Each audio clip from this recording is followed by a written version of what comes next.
తాకట్లో ఉన్న మీ బంగారాన్ని విడిపించి ఆ రోజు ఆన్లైన్ రేటుకి కొంటాం. Sharma Gold company.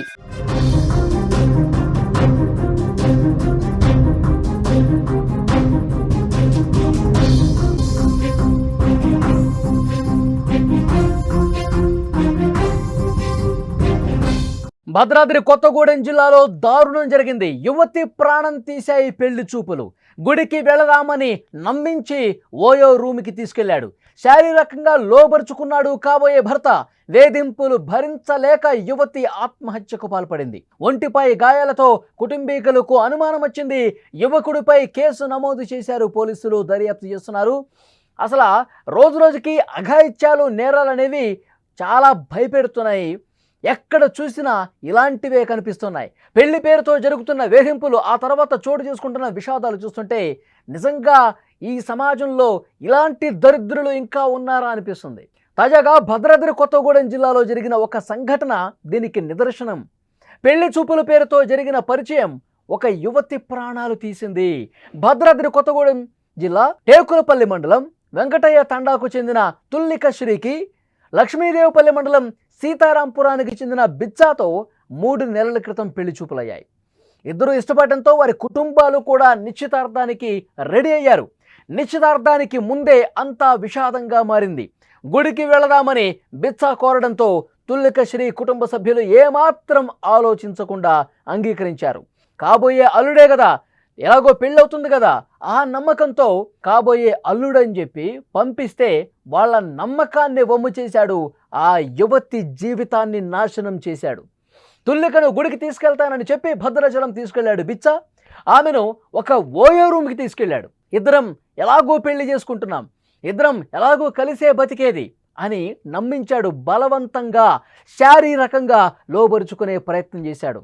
ఆమె మొదట నిరాకరించింది. ఇది కరెక్ట్ కాదు, మనం ఇలా ప్రైవేటుగా ఉండొద్దు అని చెప్పింది. ఎలాగో ఒక మంత్లో మనం పెళ్లి చేసుకోబోతున్నాం, మనం కలవబోతున్నాం, కలిసి జీవితం కొనసాగబోతోంది, ఇంకెందుకు భయం అని ఒత్తిడి చేశాడు. ఒత్తిడి చేసి శారీరకంగా ఆ ఓయో రూమ్లోనే వాడుకున్న పరిస్థితి. భద్రాచలం నుంచి తిరిగి వచ్చినటువంటి కొద్ది రోజులకే తుల్లిక శ్రీని ఇక అనుమానించడం మొదలుపెట్టాడు. ఆ బిచ్చ అనేవాడు అనుమానించడం మొదలుపెట్టాడు. నేను పిలవగానే నువ్వు భద్రాచలం వచ్చావు, నేను పిలవగానే ఓయో రూమ్కి వచ్చావు, నువ్వు ఇంతకుముందు కూడా ఇలా చేయలేదని గ్యారంటీ ఏంటి? ఇంతకుముందు నువ్వు ఇంకా ఎంతమందితో ఈ విధంగా బయటకు వెళ్ళలేదని గ్యారంటీ ఏంటి? తనే బలవంత పెట్టాడు, తనే గుడికి తీసుకెళ్తానని చెప్పాడు, గుడికి తీసుకెళ్లకుండా ఓయో రూమ్కి తీసుకెళ్ళాడు.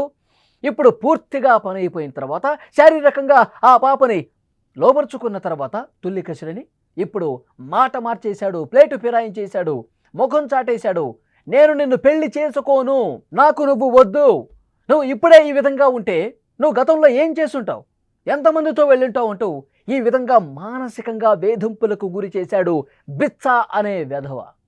భద్రాచలం గుడికి వెళ్ళొచ్చాక అతని ప్రవర్తనలో పూర్తిగా మార్పు వచ్చేసింది. తుల్లిక శ్రీని ప్రతిరోజు కూడా ఫోన్ చేసి ఇదే విధంగా వేధింపులకు గురి చేశాడు, మానసిక క్షోభకు గురి చేసేవాడు. నువ్వు నాకు వద్దు, నేను నిన్ను పెళ్లి చేసుకోనంటూ ఈ విధంగా మాట్లాడటం మొదలుపెట్టాడు. తుల్లిక శ్రీ భరించలేకపోయింది. తుల్లిక శ్రీ ఈ మానసిక వేదనను తట్టుకోలేకపోయింది. తీవ్ర మనస్తాపానికి గురైంది. ఈ నెల 13న పురుగుల మందు తాగి ఆత్మహత్యకు ప్రయత్నించింది. వెంటనే ఆమెను ఆసుపత్రికి తరలించిన ఫలితం లేదు. 5 రోజుల పాటు మృత్యువుతో పోరాడి చివరికి మంగళవారం రోజున తుది శ్వాస విడిచింది. ఈ లోకాలను వదిలేసి వెళ్ళిపోయింది. తుల్లిక శ్రీ మృతదేహాన్ని పరిశీలించిన తర్వాత ఆమె కుటుంబ సభ్యులు ఒక్కసారిగా షాక్ అయిపోయారు. శరీరమంతా పంటితో కొరికినటువంటి ఘాట్లు, గోళ్లతో రక్కినటువంటి గుర్తులు కనిపించాయి. అంటే అక్కడ ఆ బిచ్చ అనే వెధవ ఆ ఓయో రూమ్లోకి తీసుకెళ్లి ఎంత దారుణంగా మానవ మృగంలాగా ప్రవర్తించి ఆమెని శారీరకంగా వాడుకున్న పరిస్థితి. ఈ గాయాలని చూసిన తర్వాత వాళ్ళకి అప్పుడు అర్థమైంది మొత్తం కూడా.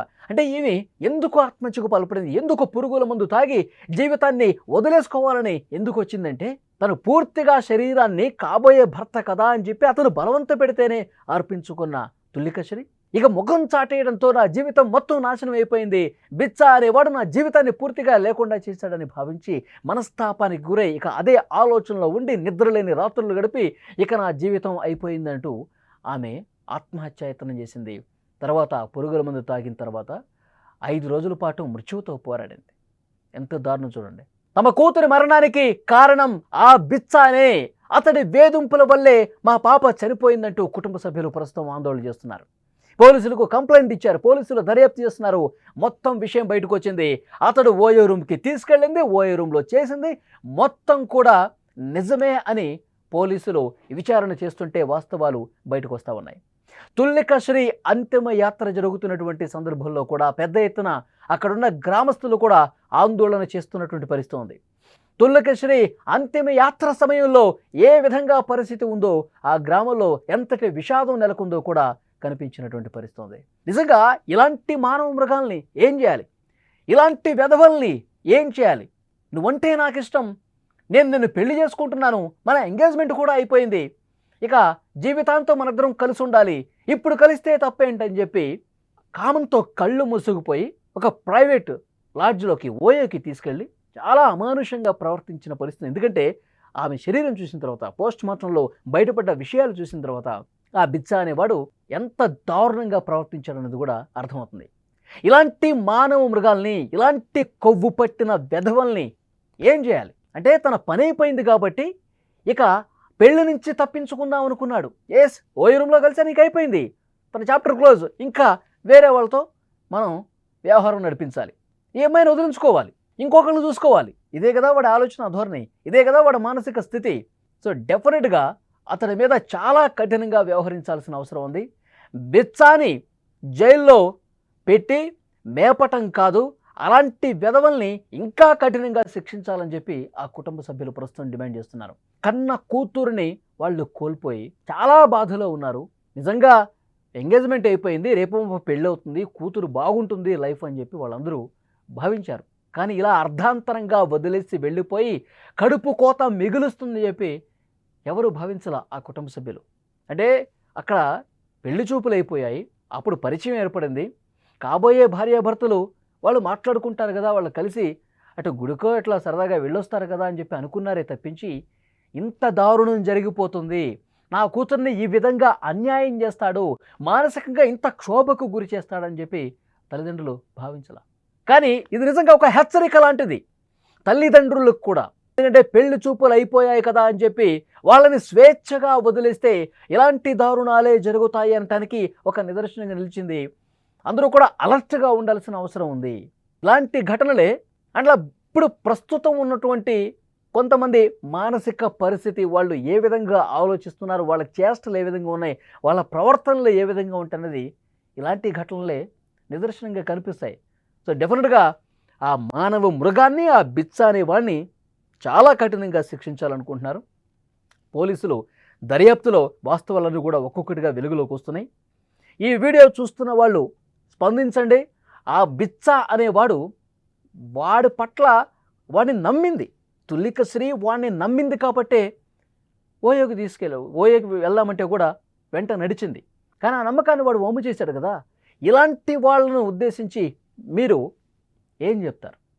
ఇలాంటి వాడికి ఎలాంటి శిక్ష వేస్తే కరెక్టు? నమ్మక ద్రోహం చేశాడు కదా ఆ కుటుంబానికి కూడా, ఏం చెప్తారు?